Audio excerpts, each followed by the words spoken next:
Sveiki žiūrovai. Kas mus žiūri jau ilgesnį laiką, tai tikrai nenusteps, kad šiandien kalbėsim apie geologiją ir paleontologiją. Susitinkame dar vieną planetos ant delno dalyje, kur aš, Gretė ir profesorius Andrėjus Spiridonov aptarinėjom įvairiausius mokslo naujienas. Sveiki visi. Taip, šiandien pakalbėsim apie artimuosius rytus. Taip, apie artimuosius rytus, apie upes, apie Lietuvą, kur šiandien lyja už lango ir ką ten įdomaus surado mokslininkai. Tai toli, kaip sakant, neinant, mes galim iškart pradėti šitą temą. Tai Nature Geoscience žurnale, nes neišėjo toks tyrimas, kuris nagrinėjo labai didelę nuosėdinę sistemą, tai reiškia deltos sistemą. Kas yra delta? Na, delta tai yra raidė, bet ir tuo pat metu šitą raidę, pats jos atvaizdavimas pavaizduotas, kaip sakant, pati forma paimta iš Nilo deltos. Tai yra tokia aukštinkojo trikampis toks savotiškas, žinot, Nilas teka, įteka į Viduržemę jūrą ir ten formuoja ta pereinamoji dalis nuo upės į jūrą ir vadinasi delta. O delta kaip nuosėdinė sistema tai yra didesnis dalykas iš tikrųjų, nes delta nuosėdinių uolienų metraštė tai yra sluoksnių faktiškai rinkinys, kuris yra suformuotas upiai įtekant į kažkokį vandens telkinį. Ir deltose dažniausiai būna didžiausios nuosėdinių uolienų storymės, nes tai yra upės įsikrovimo vieta, grinai kažkokį baseiną ir ten nuosėdos labai greitai prinešamos ir ten tos storymės gali būti didžiulės, kaip, pavyzdžiui, kokiam Nile ten kilometrais ten tų nuosėdų yra. Na, pavyzdžiui, pas mus irgi yra Nemuno delta, ten faktiškai beveik visų upių vandenis sueina į tą Nemuną, išskyrus ten keletą pakrantį įsikraunančių mažų upelių. O tą patį ir norėjau paklausti, ar Nemuno delta irgi skaitosi? Jo, skaitosi. Tik tai Nemunas yra tokia santykinai mažytė upė pagal prinešamo, tai yra vandens kiekį, tai yra debitą, pagal nuosėdų prinešamų kiekį, tačiau ten, aišku, tas deltas gali būti labai plačiai varijuoti savo diapazone. Ir faktiškai tas deltų formavimasis tai yra toks, sakyti, fraktalinis procesas, dėl to, kad jis atsikartoja skirtingose erdvės mastelės. Ten gali būti, pavyzdžiui, upelės įteka, kur nors einate ten, nežinau, namo ir ten šaltinėlis, lietus lyja ir ten, pavyzdžiui, pakėlėje ten teka tas upelės ir po to kažkur tai į veją išsikrauna ir ten jūs galite pamatyti, kaip tokia savotiška vėduoklė formuojasi ir toliau ten įsisunkia į vidų tas vanduo. Tai čia būtų plajos tipo delta, kuri išsikrauna faktiškai į sausumą ir neteka, nekontaktuoja su upėmis, kurios nueina į vandenyną. Tokia mini plaja. Čia kaip pavyzdys būtų ir Okavango upės delta Pietinėje Afrikoje, ten, kur tiesiog išsilieja į lygumas ir ten visokie buivolai, liūtai gyvena. Ir net ne į ežerą kažkokį? Jo, tiesiog delta išsilieja į lygumą, tai gali būti. Tik tai šiuo atveju ten buvo toks irgi labai įdomus dalykas, kad jie atsekė pagal nuosėdinių uolienų tipus, pagal nuosėdų tipus, iš kur tekėjo šitą upę, koks buvo jos baseinas. Ir galiausiai išsiaiškino, kad tavo didžiulė storybė suformavusi upė tai buvo Eufratas. Viduržemio jūroje Eufratas. O kaip mes žinome, civilizacija atsirado tarp Tigro ir Eufrato ir jie kur teka į Persijos įlanką. Nu, tai nepataikė truputėlį. Jo, truputėlį nepataikė. Tai pagal visą tą analizę, pagal modeliavimą buvo nustatyta, kad kažkur tai prieš 8 milijonus metų tos proto Eufratas, tas tai yra protėvinė tavo drenažo sistema, jį tekėjo pačioje Anatolijoje. Anatolija tai yra Turkija faktiškai, tai yra arba Mažoji Azija. Bet čia ne Antalija, kur lietuviai skrenda pailsiauti. Jo, ten šalia. Šalia. Tai ten, Na čia Eufratas, mes matome, kad iš rytinės Turkijos keliauja ir po to į Persijos įlanką. Čia dabartinis žemėlapis. Jo. O kaip jis buvo? O šiaip tai jis turėjo nutekėti tada priešingai. Tas toks žymiai trumpesnis buvo, bet vandeningesnis. Tekėdavo ten tos upės ir jos tekėdavo į tokias pačias plajas, tai yra į benotakinės sistemas. Ir, pavyzdžiui, taip pačiai Turkijoje irgi yra daug tokių slėnių, benotakinių, kur tiesiog tarpukalnėse ten užstringa tarsi upė ir niekur neišteka. Ir tada druskingi ežerai tokie plajos formuojasi. Kaip plajos pavyzdys būtų, tai yra negyvoja jūra. Tai irgi 400 berods ar kiek šiek tiek 100 metrų žemiau jūros lygio ir ten irgi yra slėnis ir ten suteka upės, Jordano upė ir ten kaupėsi nuosėdos ir nuosėdinė storymė yra kelis kartus storesnė nei visa Lietuvos nuosėdinė storymė. O jeigu jinai žemiau jūros lygio, tai kodėl ten grūtiniai vandenys nepraskiedžia tos druskos? Tai yra ten tie grūtiniai vandenys, tik tai jų mažai yra. Ten kaip šaltinėliai tokie pradeda tekėti iš šono. Ir esmė tame, kad magminės metamorfinės uolienos, kurios mažai laidžios vandenį, jos tiesiog veikia kaip vandensparos ir vandenynas negali įtekėti į tą negyvą jūrą ir taip gaunasi, kad tas Jordanas jis neša ten tas druskas ir formuojasi druskų klodai, nuosėdų klodai, storymė, aš ten pats paskaitas apie ją pasakoju ir ten iki kelių kilometrų. Pavyzdžiui, Lietuvoje per 500 milijardo metų ten 2,2 kilometrai, o ten per kokį milijoną metų, ten keli kilometrai. Tai irgi gali pamatyti, koks yra net didžiulis netolygumas geologinio proceso. Ir kas įdomu, kad tas perėjimas Eufrato visų pirma iš benotakinių ežerų, o vėliau link rytų viduržemio ir po to vėlgi tolimesnis sukimasis prieš laikrodžio rodiklę ir nujudėjimas link Persijos įlankos buvo nemaža dalimi nulemtas vieno tokio labai įdomaus įvykio, kuris vadinasi Mesinos druskingumo krize, kada viduržemio jūra faktiškai išdžiuvo. Ir, ten galvojam, buvo tam tikri telkiniai, arba ten epizodiškai ten galbūt išdžiūdavo, bet esmė tame, kad tas jūros lygis nukrito kokiais 1 kilometrų. Įsivaizduokite, buvo pakrantė ir po to ta pakrantė tapo kalnų viršūnėmis. Faktiškai, įsivaizduokite, drenuokite tą visą jūrą. O mes priminkite, dėl kokio vandens pakilimo jau pergyvenam, kad jeigu bus klimato atšilimas? Poros metrų ten užtvindys, ten pusė visų uostų bus užtvindyta, ten pasikeis. Čia porą kilometrų. Jo, porą kilometrų, galbūt 3 kilometrai nukrito. Kodėl taip įvyko? Dėl to, kad ten yra dinamiška tektoninė situacija ir Gibraltaras susidūrė su Afrika ir užsidarė tiesiog Atlanto vandenynas. Ir viduržemio jūra, kadangi jie išgaruoja žymiai daugiau vandens, nei įteka upėmis, iškart, kaip sakant, prasidėjo tas neigiamas balansas ir pradėjo tiesiog ten džiūti. Ir šiuo metu ten viduržemio jūros dugne surandama kilometrinės druskų storymės. Bet čia grinai druskų? Jo. O gali būti taip, kad Lietuvoje tokių storų nuosėdų nėra, kad pas mus vis tiek labiau gėlas vanduo dominuoja? Ar čia ne dėl to? Čia turi susidaryti kažkokie tai benotakiniai baseinai tam, kad... Dėl to. O pas mus viskas į jūrą nuteka. Bet pas mus irgi yra tokių storimų, tiesą sakant, pakliuvai. Kaip sakant, kaip tyčia buvo irgi analogiškas dalykas ir tai vadinasi Cechšteino jūra. Kada Permo periode didžiulis ežeras, irgi viduržemio jūros dydžio, buvo superkontinento Pangėjos viduje atkirstas nuo pasaulinio vandenyno ir ten sutekėdavo upės, galbūt kilometrų žemiau jūros lygio buvo.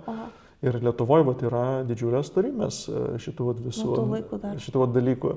Jo, ir ten druskos, ir anhidritas, kuris yra po garliava, ir jis yra mėlynos spalvos, ir mūsų magistrantas, kaip tik iš Afrikos, Ivanas Muhamedas, nagrinėjo, kodėl jis yra mėlynos spalvos. Ir išsiaiškino, kad veikiausiai dėl stroncio atomų defektinio efekto šitam anhidrite. Tai vat, labai panaši druskingumo krizė buvo ir Lietuvoje. Okay. Tik tai 4 milijardo metų anksčiau. O tai dabar mes galime grįžti prie Viduržemio jūros. Grįžkim ir dar sakykit, tada šitie įvykiai, jie kokiu laikotarpiu čia vyksta? Čia vyksta vėlyvajame Kainozojuje, tai yra Neogene, prieš kažkokį 5,5 milijonus metų. Jau yra žmogbeždžionės, ką tik šimpanzė nusprendė eiti atskirai nuo žmogaus, išsiskyrė, dar mūsų protėviai labai panašus yra, ardipitekai pradeda ten visokie ororinai, sahelantropai atsiradinėti Afrikoje, o tuo tarpu Europoje ir Afrika faktiškai fiziškai, geografiškai susijungė, kadangi jūros lygis ten nukrito ir pradėjo formuotis tas druskų formacijos. Na ir kadangi vyko tas persiskirstimas, labai suintensyvėjo erozinė veikla, tas topografinis potencialas padėjo ir erozija žiauriai pradėjo viską ėsti, galima sakyti. Ir tie eroziniai efektai, tas jų kaskadiniai efektai, jie nuvilnijo per visą Euraziją. Tai ir Juodoje jūroje nukrito tas jūros lygis ir Paratetijos vandenynas tuo metu buvo, kuris tęsiasi nuo vidurio Europos iki Mongolijos. Jis irgi išdžiūvo, nusidrenavo ir ten prasidėjo erozija ir dabartiniai upių tinklai įgavo savo dabartinę konfiguraciją būtent dėl to, kad už 6000 km užsidarė Gibraltaras. Pakeitė visą kontinento veidą kaskadiškai. Vienas iš tų efektų buvo Eufrato pasukimas ir tas megadeltos susidarimas.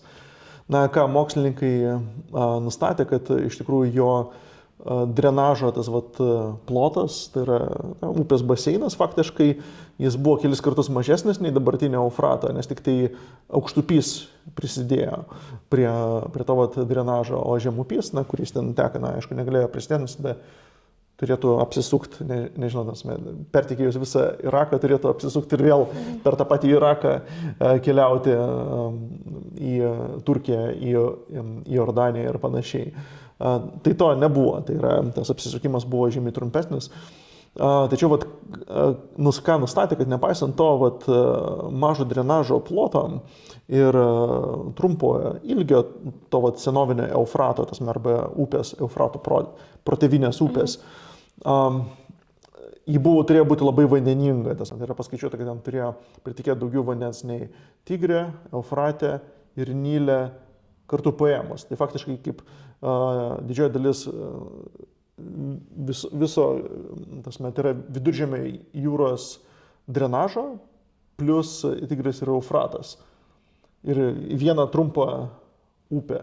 Ir ką jie vėlgi suprato, kad ten turėjo egzistuoti kažkokie labai aukšti kalnai toj pačioj Turkijoje. Tas ten ne kokie 2 km, galbūt ten kokių 6-7 km, kaip koks Pamyras ir panašiai. Tas yra kaip tarsi Alpės tokios savotiškos, nes turėjo blokuoti oro srautus, kad ten pakankamai tos drėgmės galėtų išlyti.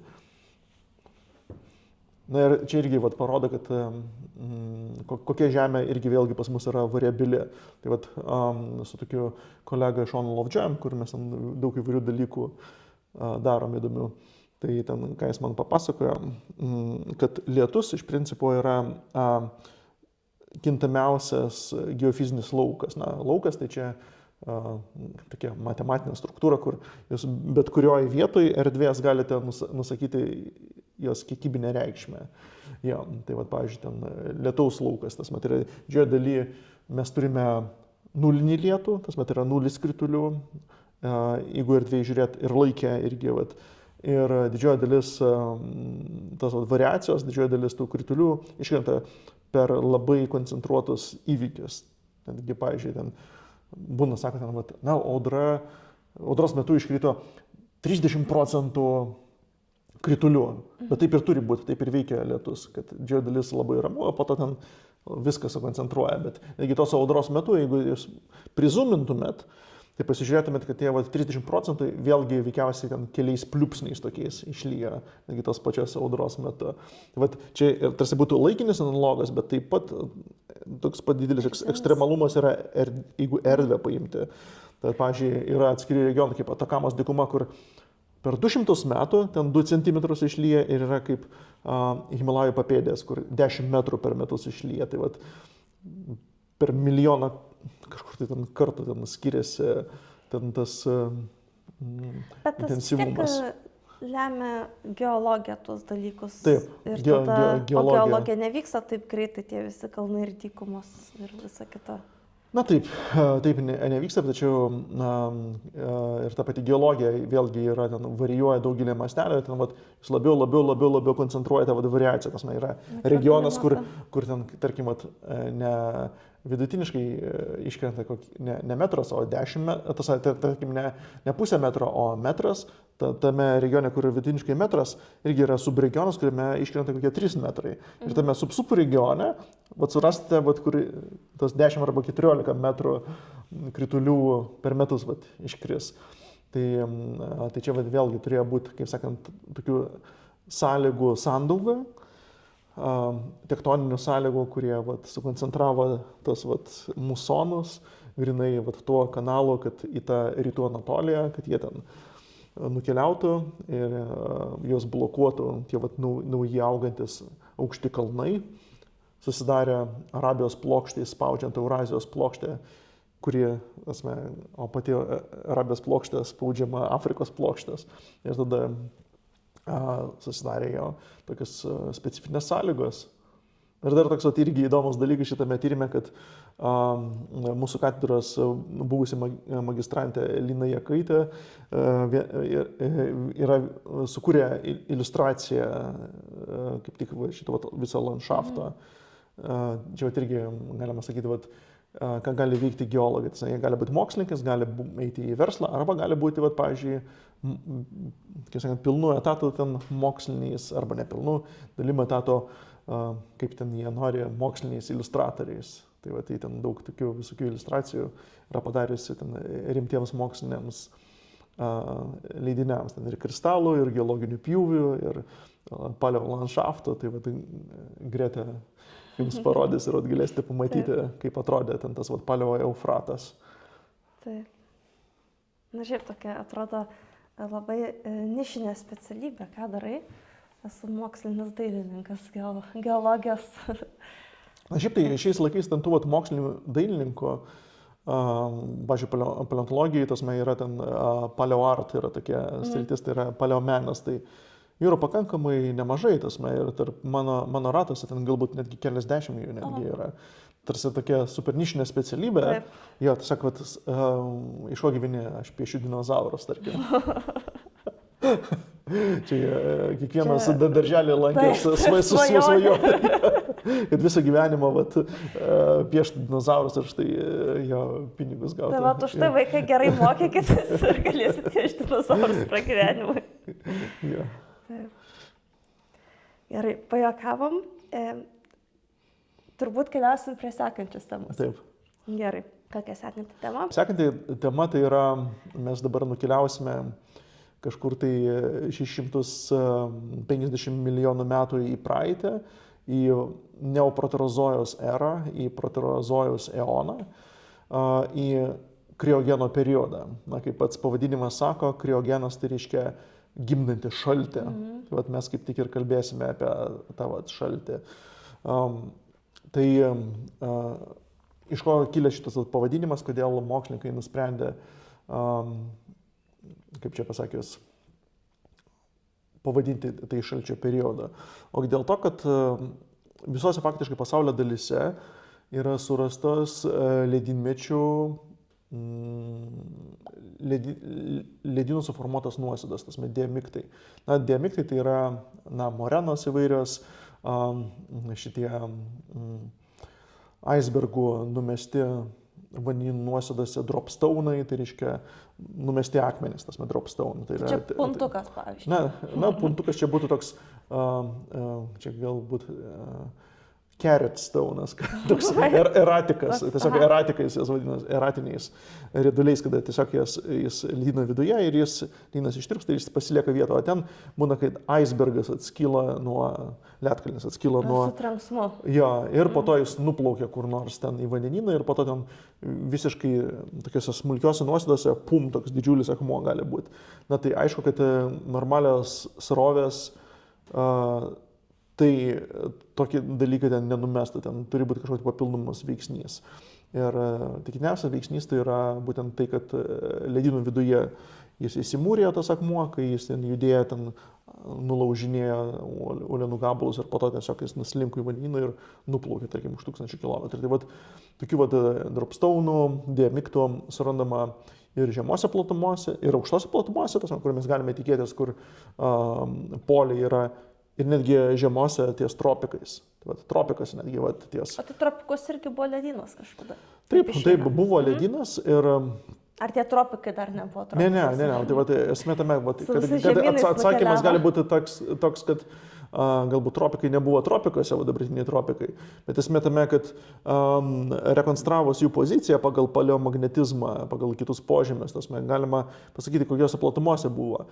Tai šitas požymis jos randa visose platumose, tai reiškia, ten apledėjimas buvo globalus, tai yra visa Žemė buvo padengta ištisai ledynais. Tik tai diskutuojama, ar ten atitirpdavo, ar neatitirpdavo, ar ten būdavo kažkokie tai ten properšų juosta ties pusiauju, galbūt ten icebergai plaukėdavo, bet ten nebuvo visiškai ten 100% padengta ledo skydu. Ir ten irgi Europos geomokslų asamblėjoje, ten irgi toks įdomus tyrimas buvo. Na čia, prie šito tyrimo dar šiek tiek aptarkime dar tokį nepublikuotą tyrimą. Jie kaip tik surado atodangą Škotijos salose kažkokį pakrantį unikalią, kur yra varvinės nuosėdos. Varvinės tai reiškia ten tos, kurios mikrosluoksnelius ten ritminius palieka, ten metinius, ten sezoninius, dieninius sluoksnelius, ir pagal juos galima tada sudaryti chronologiją ir pagal jų istorijas galima tada žiūrėti, kaip orai keitėsi, pavyzdžiui, ten pastorėja, reiškia ten intensyvesnis hidrologinis ciklas arba vėjai ir panašiai. Ir ką jie ten nustatė, kad ten veikia ten saulės ciklų įtaka, vakarų vėjų įtaka ir įvairūs metiniai, pusmetiniai ciklai, dešimtmečio ciklai veikia, ir ką jie padarė, po to turėdami štai tokį spektrinį signalą, kokie meteorologiniai procesai veikia būtent kriogene. Ką jie padarė skirtingas Žemės simuliacijas, tarkim, tiek CO2, tiek ledynų, tiek vandens. Ir pasižiūrė, kokį atsaką šitas Žemės sistemos modelis duoda orams. Ir po to padaro analizę orų laiko eilutėms ir pasižiūrė, kaip atrodo spektras. Ir jie po to tarsi tokį atvirkštinį uždavinį retroinžinerino planetą, pagal tą atodangą. Ir gavo tai, kad ten turėjo būti kažkoks properšas. Bet esmė tame, kad ten ta atodanga, tai yra nuosėdos, kuris suformavo tos atodangos uolienas, jos susiformavo veikiausiai šimtmečių bėgyje. Tai ten viso labo šimtmečio epizodas periode, kuris truko 10 milijonų metų. Tai ten galbūt būdavo kažkokias tai properšas. Properšas čia ką turit galvoje? Įsivaizduokit, visas vandenynas, kaip prūdas, įsivaizduokit, ir prūdė properša. Tai tik tai prūdas šiuo atveju yra vandenynas. Ai, tam lede. Jo.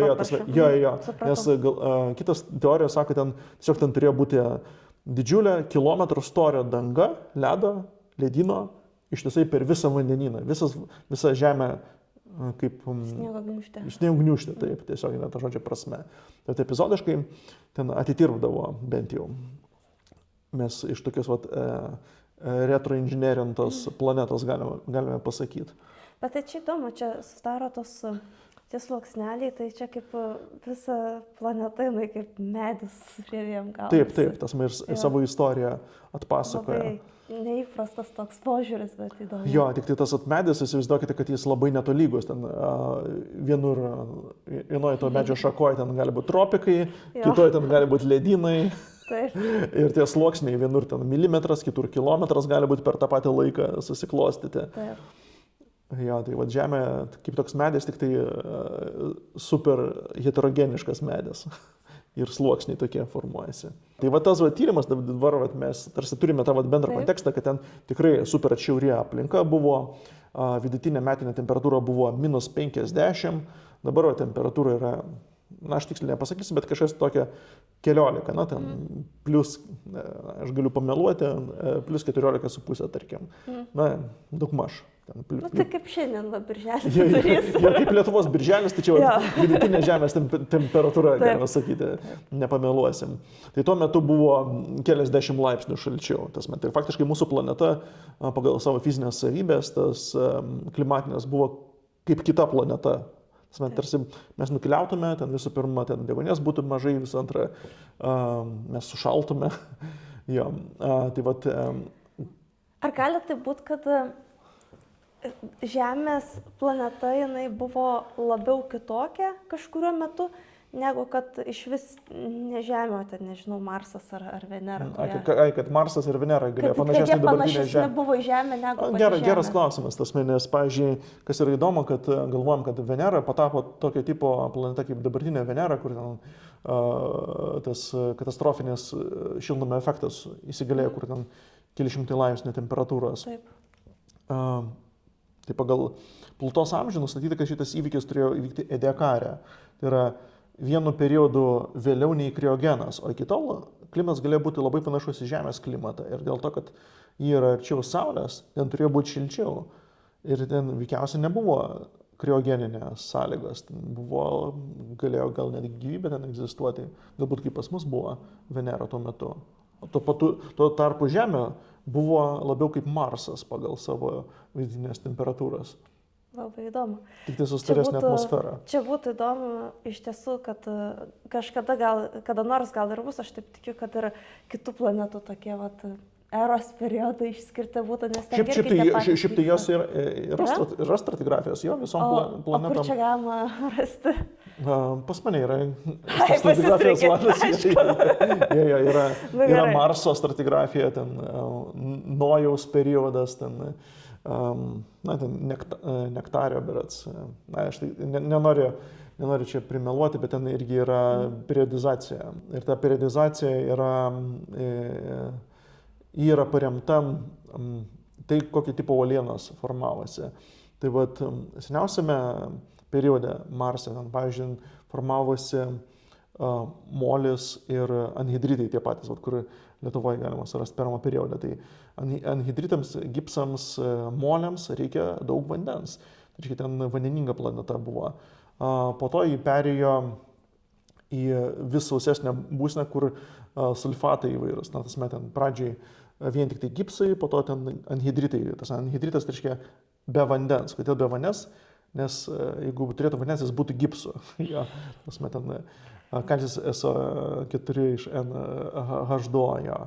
O po to, kai dar mažiau ten paviršiuje liko to vandens, pagal vienų skaičiavimus čia dėl Saulės vėjo ir mažo galingumo Marso magnetinio lauko, pagal kitus modelius čia dėl to, kad tiesiog sureagavo su uolienomis tas vanduo. Nes jeigu nėra ten aktyvaus geologinio ciklo, nėra kas tada atgal redukuos tos mineralus ir suskaldys juos ir atgal grąžins tą vandenį į apyvartą. Tai tas pats, pavyzdžiui, vyktų ir čia, į Žemę, vanduo išreaguotų su mineralais uolienomis ir mes būtume sausi kaip Marsas, jeigu nebūtų vulkanų ir plokščių tektonikos tos apyvartos. Tai ten nėra to. Ir tada laikui bėgant tas alinimas geologinės plus ta radiacija, kuri skaldo, energizuoja molekulės, koncentruojasi deguonės ir ten visokie perchloratai ir panašiai, tai yra hiperoksiduota, chemiškai hiperoksiduota era prasidėjo kažkur prieš 2 milijardus metų ir tęsiasi iki dabarties. Jo. Tai tokios cheminės eros, tai yra pagrindė nulemtas ilgalaikės, galima sakyti, geologinės evoliucijos Marso. O Žemėje ten tokie planeta su tam tikrų balansu. Tie klimatai ir būsenos varijuoja, bet ne tiek privarijavo, kad nužudytų gyvybę. Tiesiog mūsų planetoje visiškai, nors buvo ten arti. Ja. Tai čia turime trumpą geologijos laiko skalę, nes tai yra sutrumpinta. Tai yra 2008 metų leidinys, jį nuolatos yra atnaujinama ir ten mes tarp visokiausių dalykų, čia geologinė laiko skalė, kiekvieno periodo pagrindimas yra, kodėl ten tos ribos yra pasirinktos ten, kur yra pasirinktos. Tai yra objektyvus pokyčiai, geologinė evoliucija. Ir čia, ką mes turime, tai yra planetinė laiko skalė skirtingų planetų. Tai čia šiuo atveju mes matome Marso geologinį žemėlapį ir įvairius regionus skirtingais jų amžius. Ir tas pačias skales sukuria ir Mėnuliai, galima pamatyti, vėlgi Marsas. Na ir čia mes matome laiko skales, palyginti. Žemė, Mėnulis, Marsas ir Venera su Merkurijum. Na. Čia Veneros yra grinai hipotetinė, nes tik tai mes turime paskutinį 600 milijonų metų, na, kaip aš minėjau, tas yra pagal visus modelius turėjo tas virsmas įvykti prieš 600 milijonų metų, tai reiškia didysis implozijos arba magmatizmo įvykis, kur pasiglemžė visą planetos paviršių. O Merkurijus turi ilgesnį istoriją, kadangi tokio panašaus įvykio ten nebuvo. Tačiau ta periodizacija irgi susijusi su įvairiais asteroidų smūgiais. Tai yra Tolstojaus periodas, prieš Tolstojaus periodas, Kalorio periodas, Mansūrio periodas ar panašiai. Labai įdomu. Net nebūčiau pagalvojęs, kad tokie dalykai yra. Super. Tai mes turime tokį platesnį kontekstą ir dabar mes galime prieiti prie to atradimo ir ką jie surado, jie nagrinėjo geležies izotopus. Tai yra delta 56 geležies ferum. Ir štai šitas rodiklis jis rodo, kaip skirtingi rezervuarai planetos paveikia geležies ciklą, nes, pavyzdžiui, visi elementai turi savo ciklus paviršyje, ne tik paviršyje, tasme visoje planetai, pavyzdžiui, deguonis, anglis pagal deguonį, pavyzdžiui, temperatūros atskiria ir druskingumą, nes ten, pavyzdžiui, frakcionuojasi jis, tai reiškia ten, pavyzdžiui, garuojant mažesnės masės molekulės su 16 deguonim, jos su didesne tikimybė pereina į dujinę fazę ir, jeigu intensyviau garuoja, tai tada reiškia vandenyne lieka sunkesnis tas deguonis, o tas lengvesnis nueina kažkur toliau. Ir kas tada gaunasi, tada mes galime panaudoti šitos procesus, nustatant temperatūras. Anglis, pavyzdžiui, irgi ten delta 13C toks rodiklis yra, kur, pavyzdžiui, biologiškai lengviau įsisavinama lengvesnė anglis, tai yra 12 anglis. O 13 anglis yra kaip toks metabolinis pašalinis dalykas, jis yra išspjaunamas gyvybės ir tada jis labiau koncentruojasi vandenyje. Ir, pavyzdžiui, jeigu vyksta kažkokios tai neįprastos sąlygos, pavyzdžiui, anoksinės sąlygos, kur deguonies nėra ir gyvybė negali vėlgi oksiduoti atgal tą organiką, ji yra palaidojama ir kas gaunasi, kad ta lengvesnė anglis yra pašalinama iš biosferos, to apyvartos rato ir tada pasunkėja tada vidutiniškai ta anglis. Ir mes tada galime pasakyti, kad ten kažkokia buvo anglies palaidojimo įvykis, kuris yra susijęs su specifiniam anoksiniam aplinkom. Nes jeigu būtų oksinės, tiesiog būtų oksiduota ir vėl grįžtų į tą rezervuarą ir mes matytume tą svyravimą aplinkui nulinę, nes nulis yra vidurkis, o ten minusas ir pliusas yra deviacijos, kuris nurodo į perturbacijas, pokyčius to anglies ciklo. Tai panašiai yra ir su deguonies, tai yra nedeguonies geležies ciklu. Tai čia visų turbūt elementų kažkoks yra toks. Jo, visi jie turi ciklus, visi jie turi geocheminės savybės specifinės ir jie koncentruojasi skirtingose fazėse, tik tai reikia giliai chemiją, žinoti ir izotopų savybės, tam, kad žinotume, kokie geologiniai procesai gali išjudinti iš pusiausvyros, tas deviacijas sukurti. Ir ką nustatė, kad ten buvo labai stiprus pasunkinimas tos geležies ir tas pasunkinimas jis gali įvykti, jeigu, pavyzdžiui, lengvesnė geležis, jeigu jie ten greičiau, tarkim, oksiduojasi ir yra pašalinama, pavyzdžiui, kontinentų paviršiuose ir tada sunkesnė geležis gali koncentruotis vandenynuose. Ir tai, pavyzdžiui, tokį dalyką yra pamatę per didįjį oksidacijos įvykį, kuris buvo prieš 2,5 milijardo metų. Bet po to, kai jie matė, kad ten buvo toks ilgalaikis mažėjimas šito santykių ir po to ties kriogeno toks, wow, didžiulis šuolis šito santykio. Tačiau pagal viską ten neturėjo padidėti smarkiai deguonies, pagal visus kitus indikatorius. Tai galvoja, koks kitas mechanizmas galėjo ją taip stipriai pasunkinti.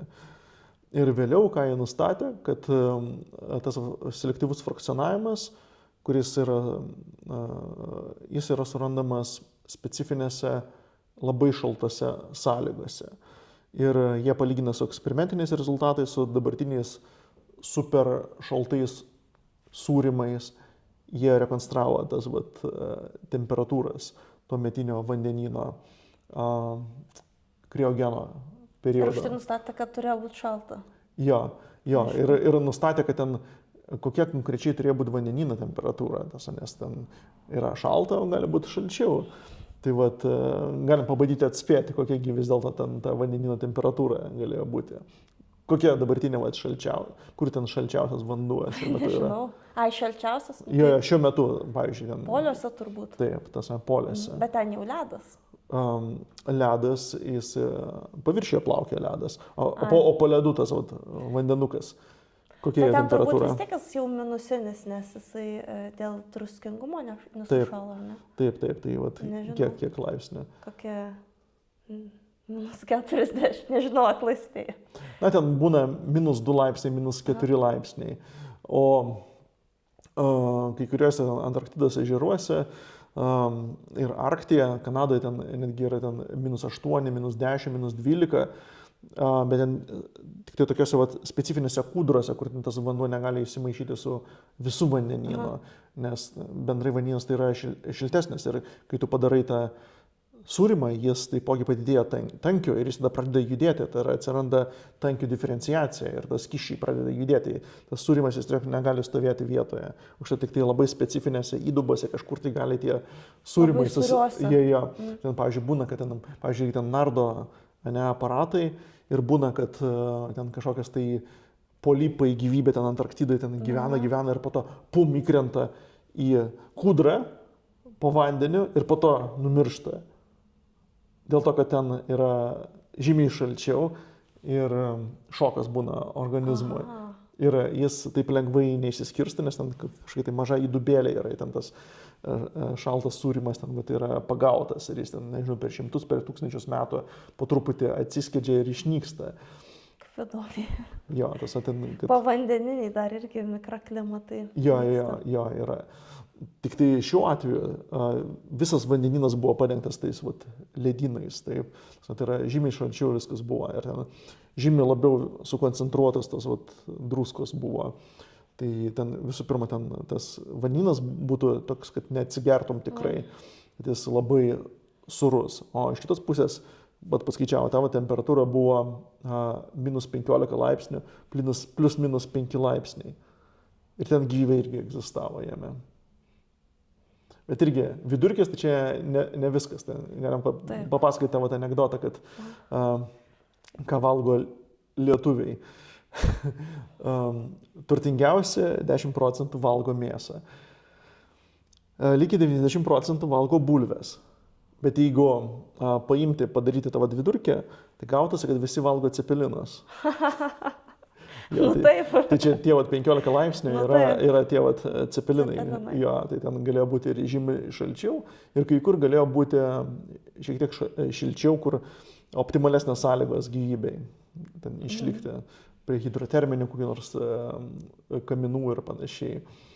Bet bendru atveju jūs galite įsivaizduoti, kad ten buvo super šalta aplinka ir netgi jeigu ten būdavo properšos, tai tose, jeigu įsivaizduokite, jūs ten plaukite laivų Edekaro vandenynų tarp ledo lyčių, kurios plaukė tame sūryme. Jeigu netyčiom jūs įkristumėte, jūsų oda momentaliai sušaltų ir taptų kaip stiklas faktiškai. Tiesiog momentaliai atiduotų tą šilumą, kadangi šiluminis laidumas didelis vandens ir šiluminė talpa, tai ten... Tai va, aš ir norėjau dabar paklausti, o dabartiniai gyvybė, jinai prie kokios temperatūros mažiausios dar gali gyventi?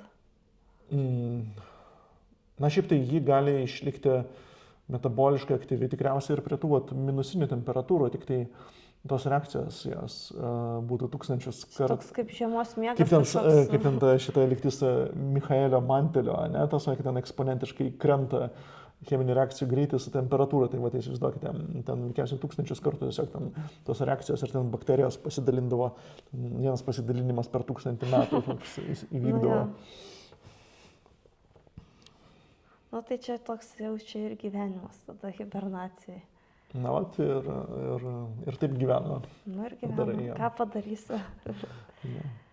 Tai manau, kad čia jau apkalbėjom šitą egzotinį pasaulį.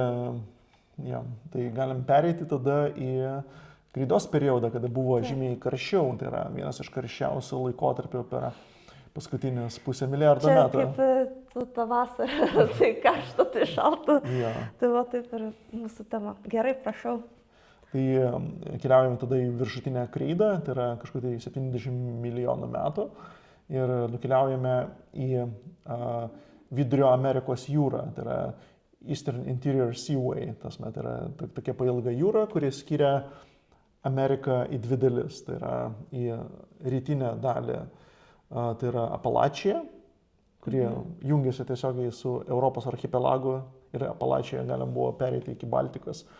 Ir kitas gabalas, kuris epizodiškai jungdavosi su Azija ir per kurį galim būtų nukeliauti į Mongoliją. Viena dalis buvo prisijungusi prie Azijos, kita Amerikos dalis prie Europos, o per vidurį buvo jūra. Ir apie tą jūrą praėjusią kartą mes irgi vėlgi šnekėjome, kad ten gyveno šitie visokie gigantiški aštunkojai ir kad apskritai tai buvo pragaro jūra, vadinasi. Tai toj pragaro jūrai, kas surado, kaip sakant, mokslininkų komanda paleontologų išsiaiškino, tai yra padarė reviziją šitų mozozaurų. Tai yra mozozaurai, tai yra didieji jūriniai driežai, kurie yra gyvačių ir varanų giminaičiai.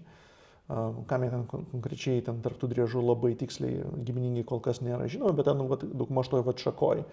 Tai yra taip vadinamo toksifera, tai yra toksinus nešančių roplių, kuriems priklauso ir varanai, ir tas gyvatės. Ir ką jie surado, kad atrado ir berevizuodami surado endeminę naują tilozaurus genties rūšį, kurią pavadino T-Rex. Mes jau kalbėjome apie vieną naują tiranozaurą.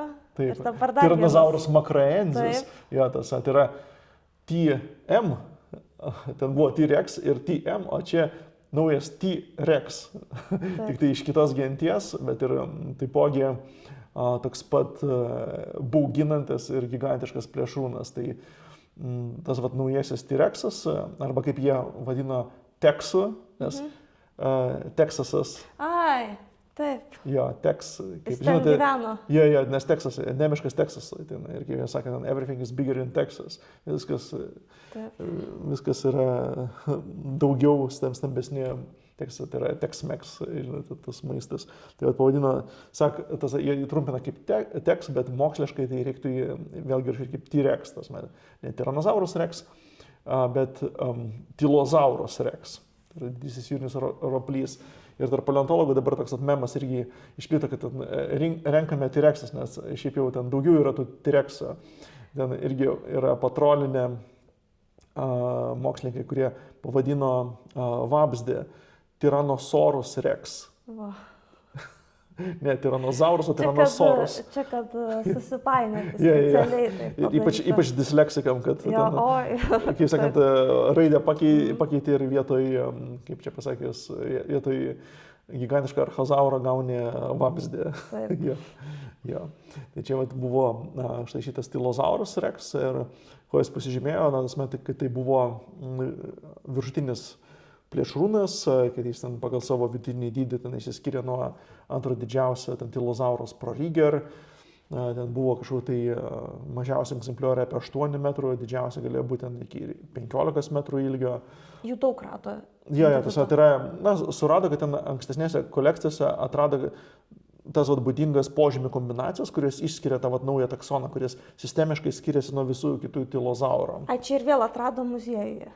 Galima, taip, peržiūrint medžiagą, nes prasideda viskas nuo to, kad dažniausiai arba kiekvieną naują liekaną atskirą rūšim pripažįsta gentim, arba atvirkščiai tada pradeda apjunginėti ir tiesiog kaip anglai vadina waste basket taxon, tai reiškia šiukšliadėžės taksono tampa, viskas sumeta į vieną taksoną, vienas taksonas tarsi gyvena ten 10 milijonų metų per visą pasaulį ir panašiai, įsivaizduokite, jeigu ten visas stambes kates vadintų pantera, arba kaip, pavyzdžiui, Karlas Linnėjus, visas kates apskritai visas pavadino gentim felis, felis katus, felis leo, felis pardas. Kad katinas liūtas, katinas tigras ir panašiai. Tai vėliau ten diferencijavo, kad vis dėlto ten sudėtingesnė tavo istorija yra. Tai taip ir, pavyzdžiui, dinozaurus aprašinėjant, ten visus stambius dinozaurus plėšius vadindavo megalozaurus pagal pirmąją gentį. Tai čia netikras toks sintetinis jau.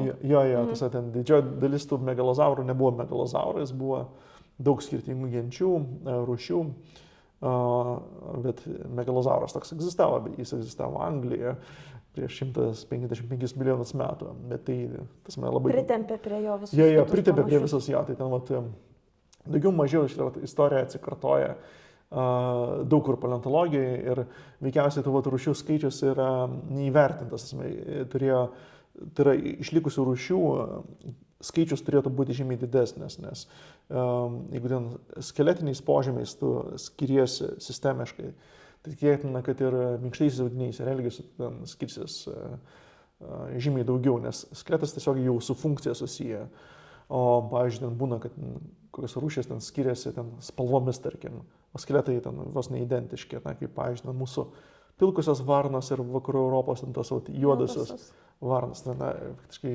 Čia nebūtinai dar ir išlieka tokie požymiai subtilūs. Taip, dažniausiai ir neišlieka. Taip pat, jeigu jau skiriasi pagal paleontologinę medžiagą, tai tikėtina, kad ten tikrai jau skirtingos filogenetinės linijos. Tai kuo pasižymėjo šitas Tex-Mexas, kaip sakant, T-Rexas naujasis, tai kad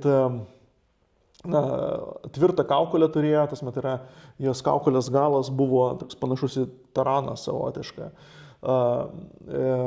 Kodėl jis buvo reikalingas? Dėl to, kad tai buvo gigantiškas jūrinis plėšrūnas, kuris veikiausiai panašiai kaip orkos kartais taranuoja banginius. Tiesiog, pavyzdžiui, plaukia banginis ir jos ten įgreitėdamos kokius 30 km per valandą greičiu ramina, susiduria su banginė. Ir orka gali sverti 5-6 tonas, tai kaip sunkvežimiu įvaryti į šoną banginiui, tai jos iškart buko traumą padaro. Tai galvojama, kad tie mozazaurai irgi panašiai galėdavo panaudoti savo snukį kaip taraną ir žinoma pagal koprolitus, iškastinės išmatas, kad tie patys tilozaurai ir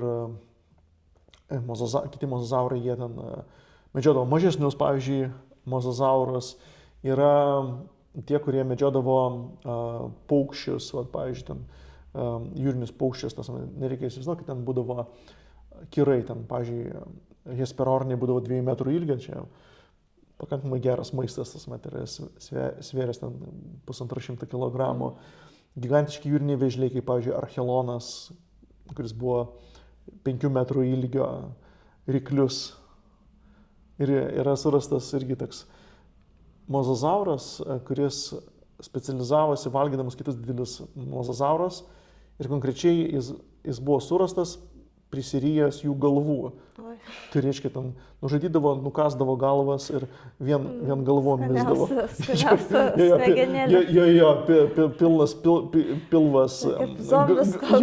Jo, kitų mozazauro galvų nukapojęs. Tai kaip čia pasakius, pavojingiausias jūras per Žemės istoriją. O dėl ko dabar jos nebe tokios jau pavojingos pasidarė? Tokių baisybių nelabai daug turim. Na, čia irgi geras klausimas. Daug veiksnių iš tikrųjų tą nulėmė. Na, kaip, pavyzdžiui, mes žinome, kodėl, pavyzdžiui, Lietuvoje yra mažai pavojingų žmonėms plėšrūnų. Faktiškai jų nėra. žmonės išnaikino juos. Ten, pavyzdžiui, susuminė megafauna. Tačiau jūrinės megafaunos atžvilgiu tai yra, tačiau šitas paskutinis išmirimo įvykis, kuris susijęs su žmonėm, jis yra visos kaskados išmirimo įvykių rezultatas. Ir tas mūsų periodas, kuris mūsų sukūrė, tai yra kvarteras. Jis yra šaltas ir ekstremalus ir tas klimatas jis labai, labai nestabilus ir varijuojantis. Ir per tas variacijas labai didelė dalis tos gigantiškos megafaunos, visų rūšių megafaunos, tai yra ir sausuminės, ir jūrinės buvo sunaikinta tiesiog. Nes, pavyzdžiui, kaip tik perinant į tą iš plioceno į pleistoceną, išnyko, pavyzdžiui, megalodonas. Didžiausia visų laikų ryklys, kur dabar nustatyta, kad ten turėjo būti nuo 15 iki 21 metrų ilgio. Tai yra didesni egzemplioriai galėjo būti mėlynojo banginio dydžio, kaip didžiausias šiuolaikinis gyvūnas pasaulyje, tik tai kad jis plėšrūnas, tai kitus banginius medžiodavo. Kartu su juo, kai dar šiek tiek šilčiau, egzistavo plėšrusis gigantiškas kašalotas, Leviatan Melvilė. Tai yra Melvilio Moby Dicko autoriaus vardu pavadintas Leviatanas. Leviatanas tai yra jūrinė gyvatė ten Biblijoje, kuris irgi medžioja banginius. Ten du gigantiški plėšrūnai, kurie medžiodavo banginius. Jo. Tai būdavo kitų ten irgi didelių plėšrūnų jūroje. Bet mes gyvename tokiam laikotarpį, kuris nuskurdino ir specifinės tokias faunas sukūrė. Tai mūsų laikotarpis yra labai neįprastas šiuo atžvilgiu. Gal dėl to ir išgyvenom, kad nebeliko tų baisybių, tai jie mūsų suvalgė būtų. Jo, Jūra gal nelabai, bet ant žemės tai. Kaip čia pasakęs, žmonėm gyventi pleistocene nebuvo lengva. Vien tai, kad mūsų genetinė įvairovė mažai yra. Tai yra, žmonės turėjo labai stengtis išlikti. Žmonės irgi yra kaip tokie megafaunos plėšrūnai. Ir mes irgi per plauką, kaip daugybė kitų rūšių, nenuėjome į paleontologinį metraštį galutinai. Kai kuriuose laikotarpiuose mūsų populiacijos paskaičiuota, kad turėjo būti viso labo kelių tūkstančių. Tarp mūsų egzistavimo ir neegzistavimo irgi daug atsitiktinumų buvo. Tai tiesiog mūsų tas laikotarpis labai ekstremalus, galima sakyti, labai didelis rizikas nešantis. Pasisekė. Ja, tiesiog mums pasisekė. Taip, malonu. Gerai, tai tada jeigu grįžtam prie temos, kur mes ten baigiam? Apie tilozaurą. Apie tilozaurą, tilozauras, ja. Tai galima sakyti, kad vėlyvoje krydoje Šiaurės Amerikoje karaliavo du T-rexai. Vienas sausumoje, o kitas vandenyje. Ir niekur nebuvo ramybės. Ja. Aišku. Gerai. Tai ačiū Jums labai už pasakojimą. Ačiū žiūrovams. Ir taip pat primenu, kad galite surasti ir ankstesnės dalis, kur tiek kalbamės mes su profesoriumi. Taip pat pažiūrėkite ir Kastyčio Zubovo įrašus, ten daugiau apie kosmosą kalba. Ignas paskutiniu metu irgi kelia daug podcastų, kur kalbina įvairiausius mokslininkus. Ir jeigu Jums patinka mūsų turinys, kaip visada kviečiame paremti mus.